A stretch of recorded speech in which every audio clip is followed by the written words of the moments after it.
नेता प्रतिपक्ष तेजस्वी प्रसाद यादव को आज पार्टी ने एक बड़ी जिम्मेदारी दी है। यूं कह लें कि उनको आज राष्ट्रीय जनता दल का राष्ट्रीय कार्यकारी का अध्यक्ष बनाया गया है। अभी हम होटल मौर्या में हैं। हमारे साथ बातचीत करने के लिए बक्सर के लोकसभा सांसद सुधाकर सिंह है। तेजस्वी प्रसाद यादव को आज राष्ट्रीय कार्यकारी का अध्यक्ष घोषित किया गया। तेजस्वी यादव जी राष्ट्रीय जनता दल के सर्वमान्य नेता थे। बिहार प्रदेश के लेकर के उनका सभी अभियान उनके नेतृत्व में चलाए जा रहे थे। राष्ट्रीय अध्यक्ष जी की अस्वस्थता के चलते तेजस्वी जी को राष्ट्रीय कार्यकारी अध्यक्ष बनाकर पार्टी को देश स्तर पर विस्तार करने की बात इसलिए तय हुई कि जिस तरीके से सांप्रदायिक ताकतें दिल्ली से होते हुए पटना होते हुए और देश के अन्य राज्यों में फैलते जा रहे हैं, इसको रोकने के लिए एक ऊर्जावान युवा नेता को आगे लाने की आवश्यकता थी और इसी आवश्यकता के मद्देनजर उनको राष्ट्रीय कार्यकारी अध्यक्ष की नियुक्ति आज की गई। ये सही समय था तेजस्वी यादव को राष्ट्रीय कार्यकारिणी का अध्यक्ष बनाने का? निश्चित तौर पे लालू प्रसाद जी की अस्वस्थता के चलते निर्णय यह देर हो रहा था और यह निर्णय लेना ही था और आज अगर हुआ है तो ये मैं ये कह सकता हूँ कि देर से लिया गया निर्णय लेकिन सही निर्णय है। कहा जा रहा है कि तेजस्वी प्रसाद यादव को आखिर किस कार्य का ये पुरस्कार मिला है? ऐसा कौन सा तीर तेजस्वी यादव ने मार दिया कि जिसका पुरस्कार इतना बड़ा मिला? भाई 2024 का लोकसभा चुनाव आप देख लीजिए। कौन ये सवाल पूछ रहा है? ये भाई बहन ही पूछ रहे हैं। देखिए, यह कोई परिवार का मसला नहीं है, व्यक्तिगत रंजिश का मसला नहीं है। हाँ। यह राष्ट्रीय जनता दल की जो जरूरतें थे उसके हिसाब से निर्णय हुए और सभी लोग मिलकर निर्णय लिए हैं। नाखुशी अगर कहीं किन्हीं की होंगी तो व्यक्तिगत कारणों से होंगी। जब आप लोग अंदर में बैठक कर रहे थे तो उधर जदयू के जो मुख्य प्रवक्ता हैं एमएलसी नीरज कुमार हैं, उन्होंने प्रेस कॉन्फ्रेंस करके, हालांकि उनका भी तबीयत खराब है लेकिन फिर भी प्रेस कॉन्फ्रेंस करके उन्होंने ये बात कहा कि परिवारवाद का देखिए फॉर एग्जाम्पल तेजस्वी प्रसाद यादव। असल नीरज भाई बेगाने शादी में अब्दुल्ला दीवाना वाला स्थिति है।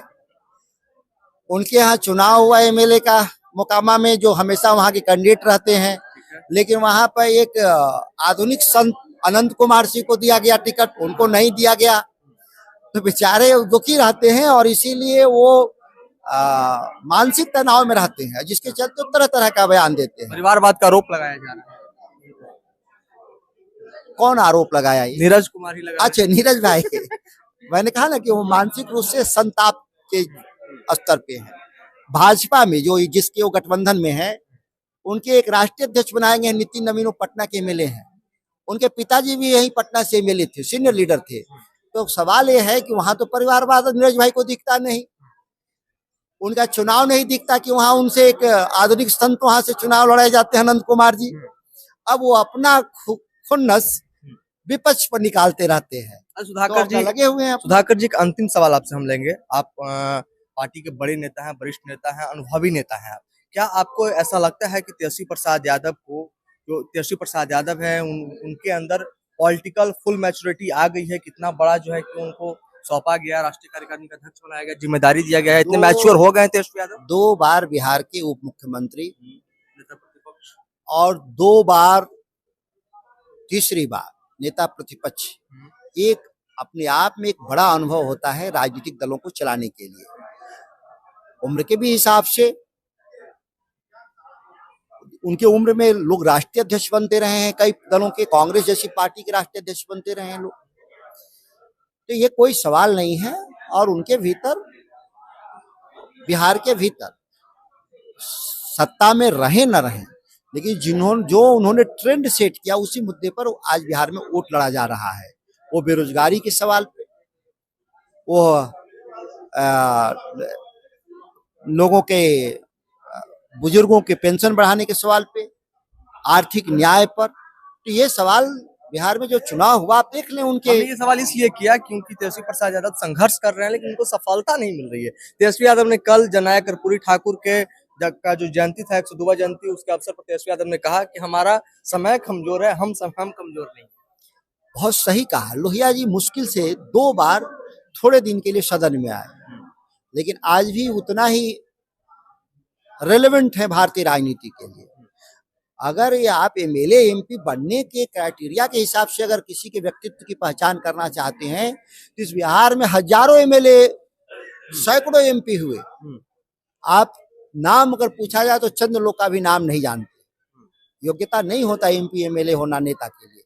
नेता समाज का नेतृत्व करता है, उसकी आर्थिक सामाजिक नीतियां किस दिशा में जाएंगी वो महत्व रखता है। संसद निधि फंड का बीते कुछ दिनों पहले खूब चर्चा हुई, आपका नाम उसमें सबसे आगे आया कि भाई सबसे ज्यादा खर्च करने वाले सुधाकर सिंह हैं। बाकी भी कई लोगों का नाम आया, आपके पार्टी के भी एक सांसद हैं लोकसभा की पाटलिपुत्रा की निशा भारती, उनको कहा गया कि खर्च नहीं किए हैं। संभावी चौधरी हैं और भी कई सांसद हैं, उनको लेकर क्या कहेंगे? देखिए, जो सांसदों की निधि खर्च हुई है और कुछ नहीं खर्च हुई है, उनसे आप राय लेंगे तो अपना बेहतर तरीके से बताएंगे कि वहाँ क्या समस्या स्थानीय स्तर पे, प्रशासन का लापरवाही है या कोई भी। तो आप निशा दीदी यहीं थी तो आपको उनसे सवाल करना चाहिए था। संभवी से भी सवाल आप पूछ सकते हैं, क्योंकि कई मामले कई क्षेत्रों में अलग अलग मसले हैं। क्योंकि सांसद का अकेले वीटो नहीं काम करता, क्योंकि राज्य सरकार को इसको इम्प्लीमेंट करना होता है। राज्य सरकार का सहयोग नहीं मिल रहा होगा, इसीलिए शायद वहाँ काम नहीं बढ़ पा रहा चलिए होगा। बहुत बहुत धन्यवाद। बिल्कुल, तो हमारे साथ लोकसभा के सांसद, जो बक्सर के लोकसभा के सांसद हैं, सुधाकर सिंह वो थे। तमाम विषय पे हम बातचीत कर रहे थे। बाकी हमारी बातचीत को लेकर के आप क्या कुछ सोचते हैं, आप अपनी प्रतिक्रिया कमेंट बॉक्स में जरूर दर्ज करें। मेरा नाम था मुकेश कुमार, आप देख रहे थे द न्यूज।